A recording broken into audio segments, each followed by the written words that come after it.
Hello, my friends. Welcome back to PlayStation Live from E3. We're going to be talking about Vacation Simulator, and I'm joined by Devin and Chelsea from Alchemy Labs. You have to accentuate the title of your studio. Yes.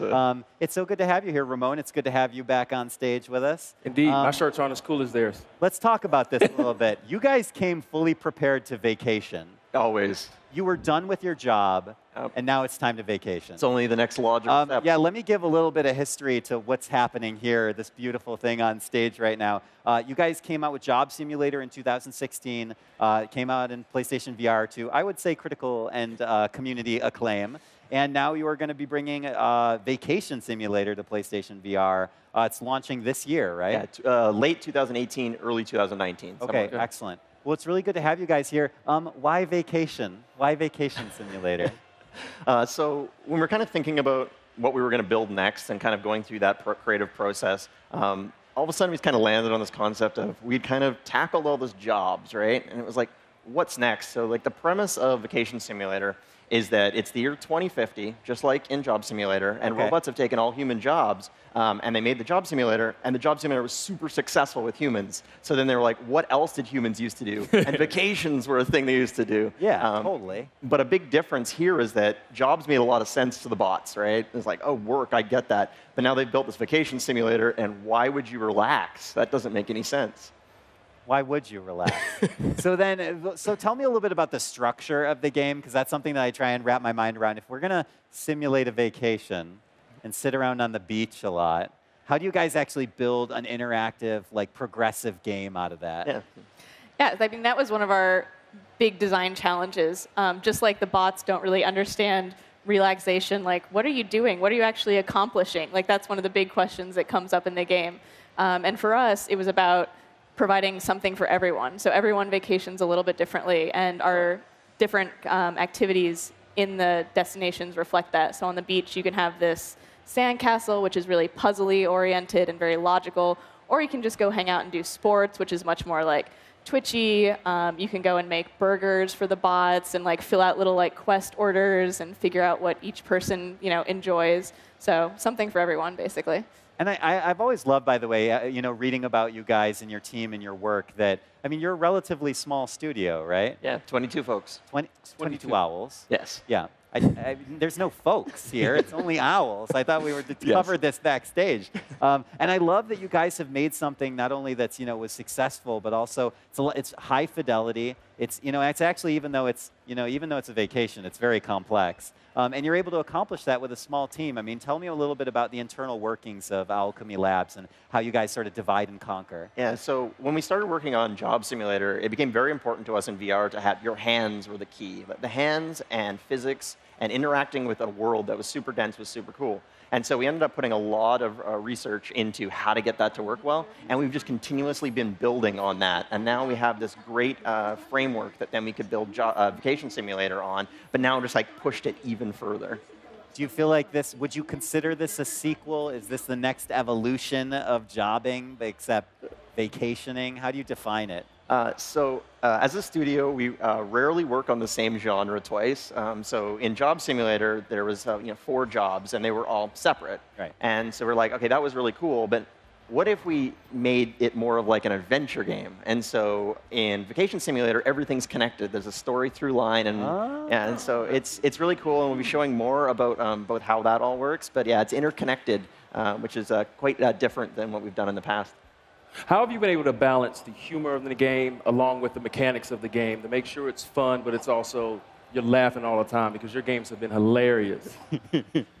I mean, some of the key is to have the mechanics themselves be kind of humorous and silly. Like when you play with SportsBot on the beach, you can give SportsBot a variety of different items, and each different item can trigger different styles of games. So, for instance, if you bring SportsBot a popsicle, instead of playing like, sports ball or volleyball, you will play Ediball.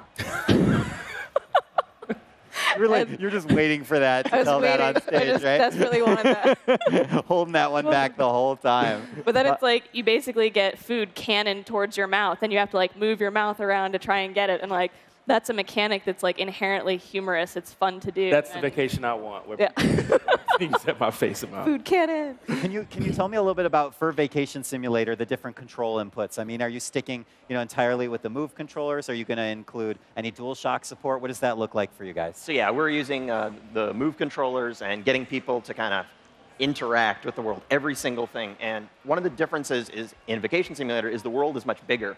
But an important thing to us was to still make it as dense as it was in Vacation Simulator. So every area that you go to is still super dense, but there's a lot more of them. So it's been a challenge, but the end result is really cool. And then to kind of build on that, in Job Simulator, just generally reaching out and grabbing. But in Vacation Simulator, we have a lot more mechanics. Like, for example, you can reach over your shoulder, grab your backpack, and it's an inventory. And then there's a camera, and you can grab the camera off of that, and then take photos, and then spin it around, and it floats, and you wave at the camera, and it takes a picture of you, so you can do cool selfies. And we're just kind of building on this great framework that we've built with Job Simulator. Wait, if you take a selfie, what do you look like in the selfie? Yes. What a great question.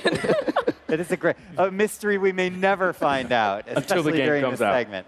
So actually, if you go and play our demo, we've got an avatar in there, and avatar customization was one of the big things we wanted, because you go on vacations and you take pictures, and pictures nowadays are very selfie heavy. So we knew that you had to be able to turn the camera around and see yourself. So that'll be a big thing that we're looking forward to show off in the future. I do want to touch on the art style a little bit, because it's really a fun mix of sort of a near sci-fi it's comical, but there's something. It still has its own identity and sort of its own personality. Where do you guys find that, and what inspires that for your studio? So a big thing for us has always been color. We love color. Yeah, and of course. Like, I mean, yeah, let's be honest. color. And so it makes the games not only more approachable, but I think more enjoyable to be within like a very fun, rich, colorful world. And then to like your point, because this is a simulation that the robots have made, there's some things that are like, oh, that works exactly like I'd expect. Oh, that didn't work exactly like I expect because the bots misinterpreted what it used to be like to vacation. Yeah, I love that. I mean, any final thoughts, messages for your for all the Job Simulator fans that are eagerly anticipating Vacation Simulator? What do you think? So we're not quite ready to share too much of the other things that are in the game, but one thing we want to talk about is you've brought your sunscreen. You should probably also bring your hiking boots. Vacationing on a mountain. Of course. Ramon, any final questions before I can't wait to play more? Go? It looks amazing and hilarious, like always. Thank you so much. It's so cute. I just want it for the rest of the day. So Devin, Chelsea, thank you both so much for coming on. It's great to have you here. It's great to have some owls, some very well-dressed, very colorful owls for this morning. Ramon, thank you so much as always. And everyone at home, thank you for watching. We have a ton more coming to you. PlayStation Live from E3, broadcast here in Los Angeles. Don't go anywhere. Stay with us. PlayStation